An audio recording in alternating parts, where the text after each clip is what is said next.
Petty Corner. I'm Petty Diana, and today I have MarQuel Mederos with a capital Q here with me. Welcome to the Petty Corner, MarQuel. Hey, with a capital Q. Now we talking. Hey, how you doing? Good.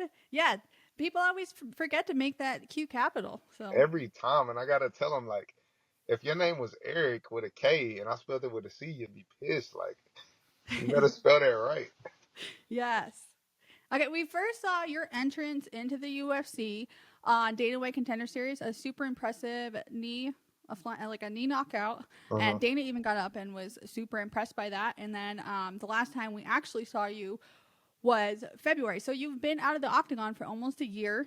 Um, you did have a fight scheduled in July, I Uh-huh. believe, and that was canceled. So what happened there?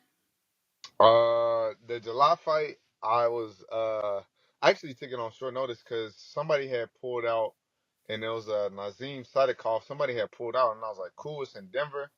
I mean, it really didn't matter who it was, but I was like, cool, I'll take it. And it was probably about 2.5 weeks from the fight at that point. And I was in wrestling practice, and we were working something. But I just remember when I got slammed, I was trying to brace for the fall, and I turned, and then I slammed on the side of my head, and I got a concussion. Oh, damn. Yeah, yeah, yeah. So apparently I need to work on my body locks or something, or I need to learn how to land better. Shit. Well, that would have been cool because you were living in Denver at the time, fighting in your home at the time. But you recently just moved to Arizona. So what's that move about? Just to get out of the cold or get new training? It was a couple things, but I mean the main reason it's so damn expensive in Colorado. Like I was paying, okay, put things in perspective. I don't know how expensive it is in Utah where you're at, but it's like my base rent before utilities and everything was like 27, 2,800 for a Wow. 2 bedroom. Yeah, yeah, Utah's pretty expensive too. Yeah, so it's about the same. Yeah. Oh yeah, so you rich. Yeah, so anyways, No, I got my house. I know. I got my house before like everything went crazy. So oh, so we you got got like a some low rate and equity. and all that. You already refinanced this stuff or no? Or you No, just sitting we on the we got equity? in like before interest rates skyrocketed. Oh, so you got a nice little So we're deal. gonna like die in this house. That's beautiful. No, I don't want to live here though. But What? Oh, because the snow? yeah, and I'm You not from have, here, so well, I you can don't. go, you got so much money now, you can go on vacations. Yeah, it's so hard to travel to like everywhere I want to go from here though, because I want to go like the Caribbean and Europe, and those flights are so long from here. Where if I lived like on the East Coast, it'd be faster. True. Or you could just drive to Colorado and then fly from there. That is true. Yeah. Or just take a short flight to Colorado. She's like, I'm not driving. No, We're I hate flying in the driving. flight. For real? Uh, but yeah, so tell me more about the move. So yeah, I actually just moved out here like, I think it's like 2 months at this point. So I still don't even have a place right now. I'm out here trying to get everything settled and then bring my family out here. But it's been good. It's been really good. I started training over at MMA Lab. John Crouch, Randy is probably the main striking coach I've been working with. Super good guys. It's been really good. It's definitely like it's always weird going to a new gym. I guess at least it is weird for me. I went and tried out Vegas, which is all right. I wasn't really feeling it, and then I came out and tried Arizona, and I just love the gym culture that they had at the lab. It's very like team oriented, which was the structure that I had coming from Factory X. Very like team oriented, more for like a family. Whereas in or not Arizona, but Vegas, it felt more like individualistic, which is there's no problem with that, but that's not the type of environment I like. You know what I mean? I'm not trying to Hmm. come in the gym every day and fucking spar hard all the time, which I'm kind of known for, but I don't like doing that. I'm getting old. I'm trying to be more mature, you know. I'm Yeah. trying to be more mature, but the transition has been super good for sure. I love it at the lab. It's a good gym culture, good team, good teammates, good coaches. So I love it over there. Okay, and then your family, did they stay in Denver or did they go back to Texas? They're actually in Wisconsin right now, which is Oh random. wow. Yeah, they're actually in Wisconsin, so they're out there in the cold while I'm enjoying this nice weather over here. So hopefully get them here next month, and then hopefully get a fight here soon is my main thing. I'm trying to fight as soon as possible. Yes. Okay, and then you were training at Factory X since you were 19 years old, correct? Yeah, yeah. So is it like a weird change it for you, or was it like something that you were needed because you were too stagnant? Or... No, I mean it was definitely a weird change. I mean, I grew up in that gym. I grew up in that culture. Uh, Mark, I mean, he taught me everything I know since I was a young guy. You know what I mean? So, it was definitely different moving from that gym. I think, like I was telling you, that family culture that was so present in there. It's more like I miss the guys too. Like, I miss all my boys back from back home. But um, it is different in a sense, but also I found something similar in the lab that has that same type of culture. So it's different that it's not those exact same people, but it's the same in the sense of how the culture is built at my new gym. Yeah. And then I know some fighters, like, they won't live in the state. Like, for instance, Anthony Smith, he lives in Nebraska, but he trains out of Factory X for his Mhm. camps. Are you going to pursue a route like that, or are you just going to stay at MMA labs when you do have a fight come up? No, I'm 24/7 because I train so much. Like I'm not the type of guy who does camps. I think those are more for guys who does camps. Good on them. But I mean, I love the game so much that I couldn't be away. Like even now, I haven't been training like the past couple of weeks. I had a little injury, but even now, um, being away from the gym is I can't do it. I'm not that type of guy. Some guys can go off for a month, 2 months, and not miss it. Me, if I'm going for 3 or 4 days, I'm like seen on Ricky Bobby when he's like, "What do I do with my hands?" Yeah.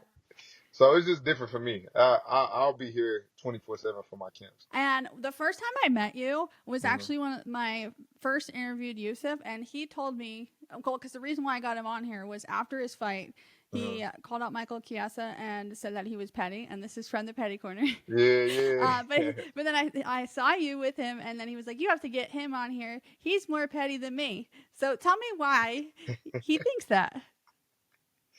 So remember how I told you I spar hard? Uh huh. That's probably what he's referring to. Like at least at Factory X, that's what I was known for. Like I take like little mental notes. It could be the dumbest shit. I'd be like, "You could have stepped on my shoe wrong earlier in the week," and I'm like, "And you didn't apologize? Okay, I'll see you next." Like that's the type of petty I was. Yusuf is more the Like, petty. Like no, no, don't get me wrong. Like Yusuf will beat your ass, but Yusuf is more like yelling and stuff. I'm more like the petty. Like, oh, you want to be disrespectful, and then I'll just come and like try to fuck you up. yeah, So like it's when Jake different Paul types of stepped petty. on Mike Tyson's foot. Yeah, yeah. I don't like disrespect. I take disrespect very serious.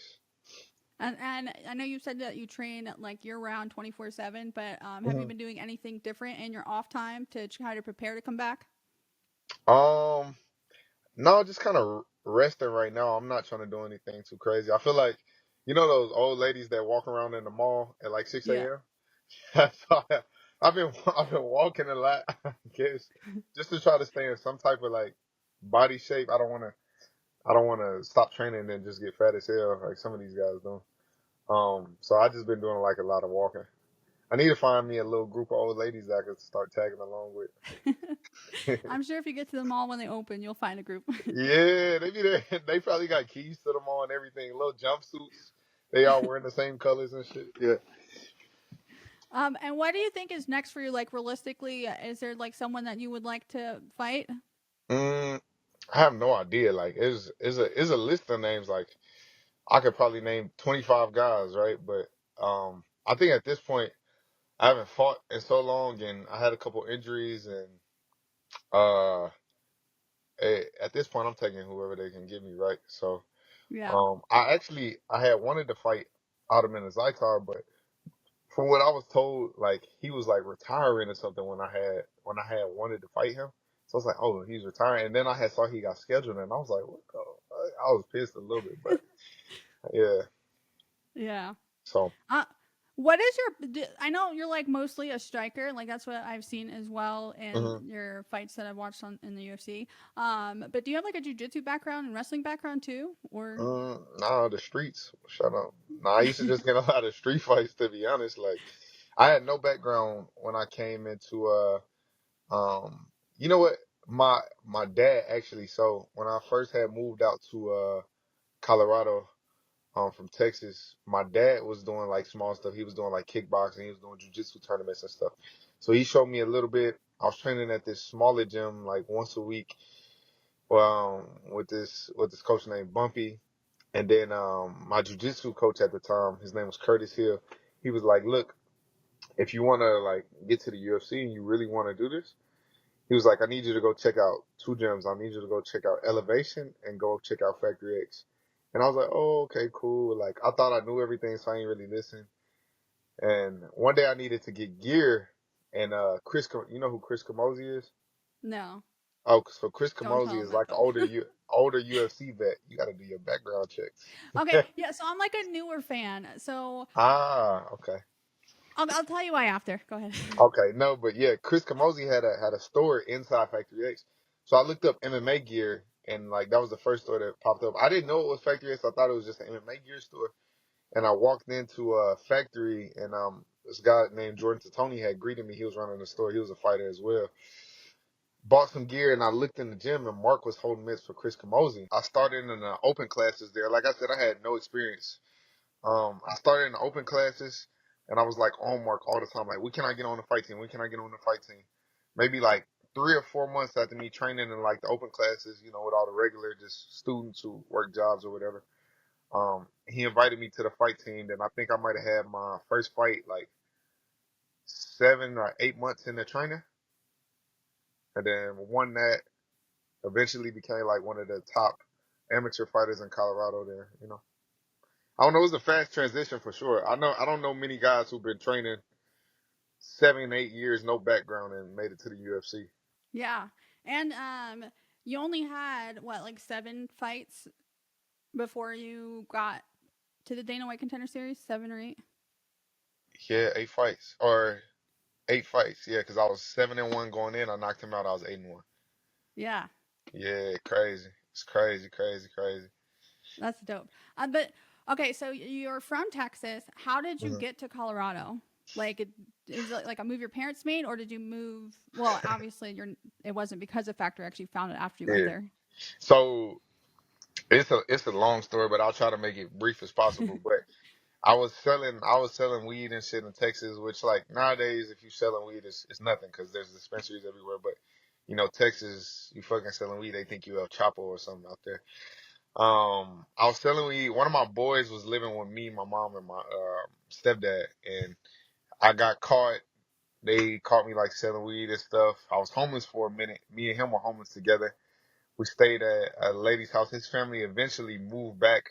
I stayed with them for a bit, but like I don't know your personality. Me, I don't like overstaying my welcome. So I was staying there for a bit, and then eventually, I found my dad. Like me and my dad had been talking on and off for a couple years at this point. My biological dad, because I stayed with my stepdad and my mom, and then he actually bought me a ticket to come stay in Colorado because I was in a bunch of shit and live like kind of just living on the streets, hopping around out there, and he bought me a ticket to come stay with him in Colorado, just helping me.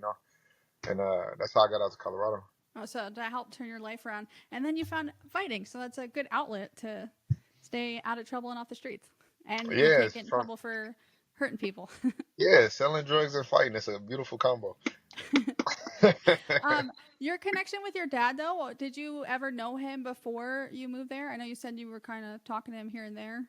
Yeah, so how it worked was I was a kid. Like I might have been like I think I was like 5 years old.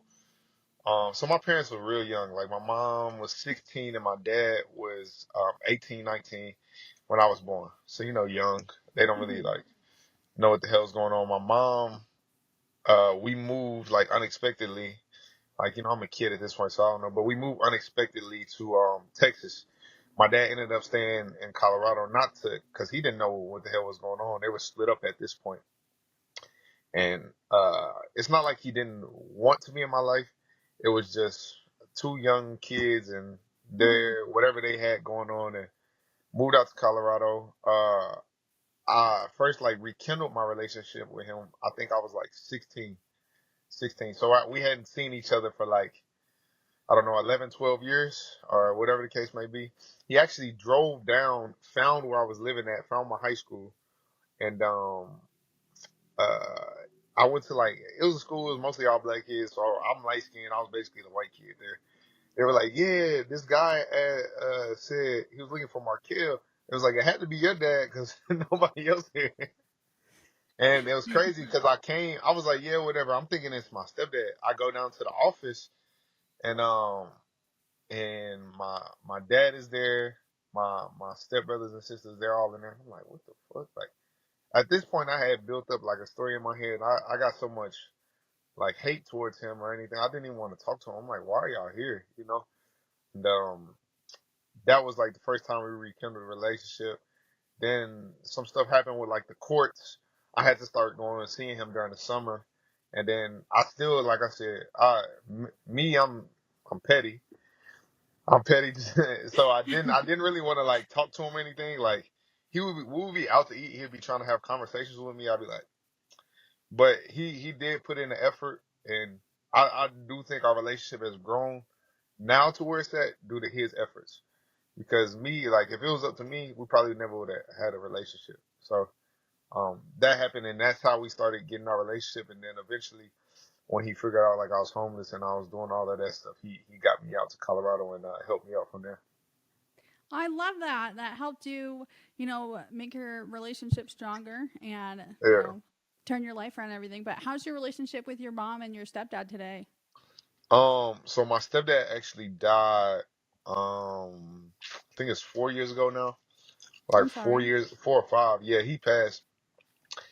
We didn't have the greatest relationship growing up either, but I mean that is what that is. But my relationship with my mom is good now too. I didn't talk to her for a couple of years.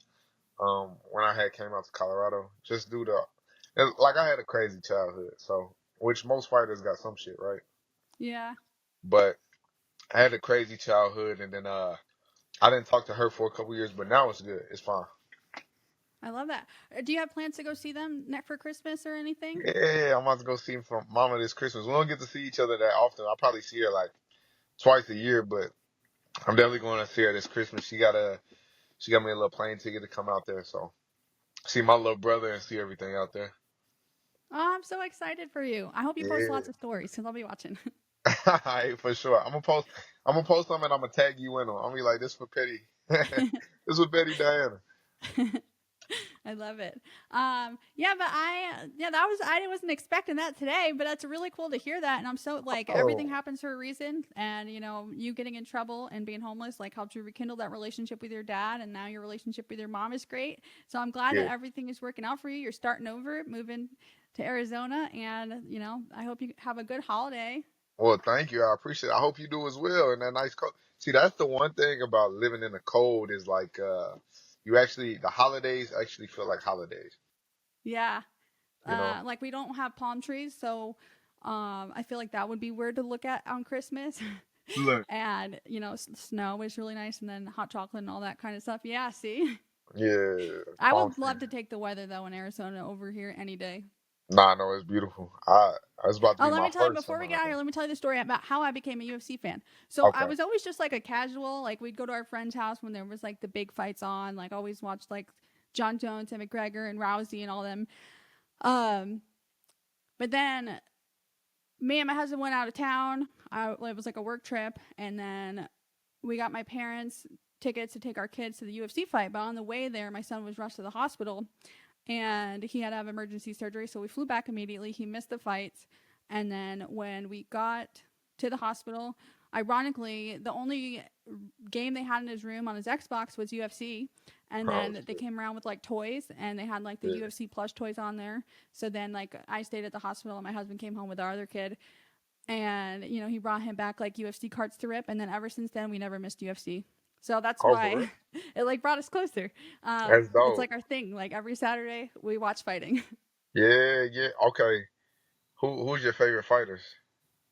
um, Damn, I hate when people ask me that because it always Yeah, changes. because I know you do But interviews and stuff too. Dustin Poirier, like he's has to be everybody's favorite. Like I feel uh, like he's just such a badass. I know he's your weight class, yeah, yeah, yeah. We gonna see about that. but I think No. he only has like I think he's only gonna do like one more fight. Yeah, I know. Yeah, it's crazy. All of those top five guys are like it's about to start like a new generation of MMA. You Yeah. know. Well, even this year, like the titles, they all changed from Israel and Volkanovski and Leon. They're Mhm. like the longest running champions. Well, Usman and Leon and that kind of stuff. But you Right. know what I'm saying? Like it's already shifting, and now like all those old school guys are gonna be out of here. Yeah, it's the new generation is coming in. It's crazy. Yeah, and then I love Misha Tate, and I can never pronounce her name, but Joanna. Oh yeah, Joanna and Jacek. Yeah, Yeah, I she's went hella to her cool. Hall of Fame induction. It was really cool. Oh, for real? Yeah, Oh yeah, I know she's straight business. I met her one time. She don't play no games. I was like, okay. yeah, yeah. She's bad, but yeah. Who's your favorite fighter? This is one dude like super handsome, super chill. Like this is a super good fighter. It's MarQuel, but you got to capitalize the Q. With a capital Q. Yeah. It's hard for me now, but on a real note, I don't know.